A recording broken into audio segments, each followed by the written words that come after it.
बिना दुल्हे की बारात है, बटुरे जोगी मठ उजाड़ हैं सब। सपा कांग्रेस की लड़ाई में कूदे संजय निषाद। संजय निषाद ने ली मौज, ये तो बिन दुल्हे की बारात। कांग्रेस और सपा के बीच छिड़े विवाद में बीजेपी और उनके सहयोगी दलों को मौज लेने का मौका दे दिया है। दरअसल मध्य प्रदेश विधानसभा चुनाव को लेकर इंडिया गठबंधन की दो प्रमुख पार्टियां कांग्रेस और सपा के बीच जैसे जैसे जुबानी जंग तेज हो रही है, वैसे वैसे बीजेपी और उससे जुड़ी पार्टियां भी इंडिया गठबंधन के मजे लेने में जुट गई है। इसी कड़ी में अब बीजेपी की अगुवाई वाले एनडीए के सहयोगी कैबिनेट मंत्री संजय निषाद को भी इंडिया गठबंधन के मजे लेते हुए देखा गया।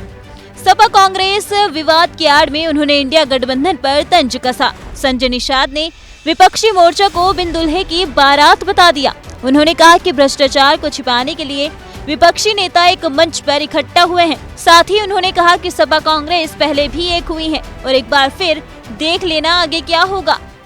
बिना दुल्हे की बारात है, बटुरे जोगी मठ उजाड़ हैं सब।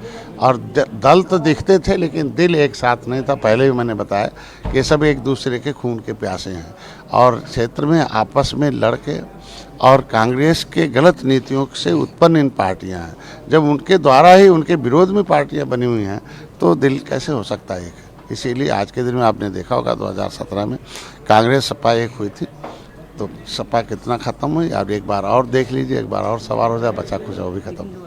वहीं संजय निषाद ने जातीय जनगणना के मुद्दे पर उन्होंने विपक्ष को आड़े हाथों लिया।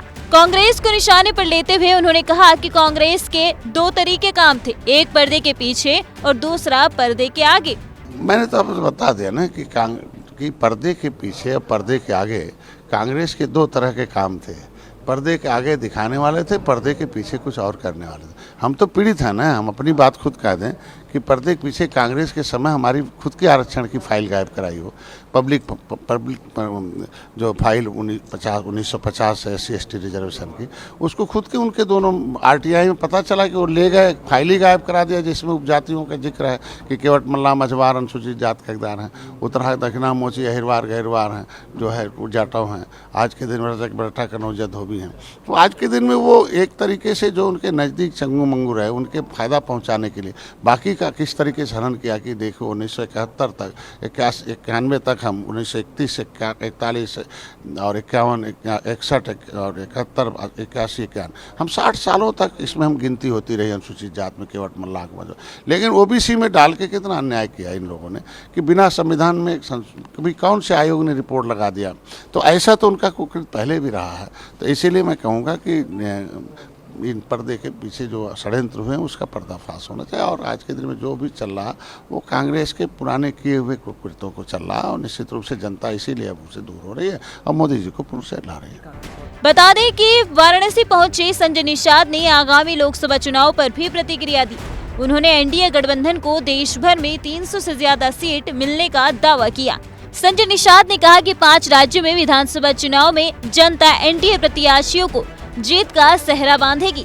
निश्चित रूप से 5 राज्यों में चुनाव हम लोग जीतेंगे और हमारा 18% आबादी वोट है और हर जगह हम त्रेता का गठबंधन है, भगवान राम निषाद राज का, और हर जगह माननीय मोदी जी के साथ हैं और एनडीए के साथ हैं। और जितने भी 5 राज्यों के चुनाव उसमें निषाद बाहुल हैं और निश्चित रूप से जहाँ जहाँ निषाद है वहाँ भारतीय जनता पार्टी को वोट पड़ेगा और भारतीय जनता पार्टी जीतेगी। बता दें कि मध्य प्रदेश चुनाव के बीच कांग्रेस और सपा में तल्खी बढ़ती जा रही है, जिसने बीजेपी और उसके सहयोगी दलों को मौका दे दिया है इंडिया गठबंधन पर सवाल उठाने का। जब एनडीए के खिलाफ इंडिया गठबंधन बना था तभी से बीजेपी इसे घमंडिया गठबंधन कहती आ रही है, जिसके बाद अब एक बार फिर सपा कांग्रेस की लड़ाई ने बीजेपी को उन्हें घेरने का बैठे बिठाए अवसर दे दिया है।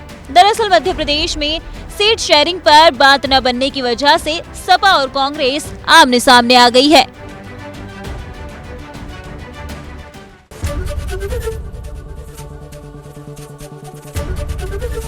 ABP गंगा, खबर आपकी, जुबान आपकी।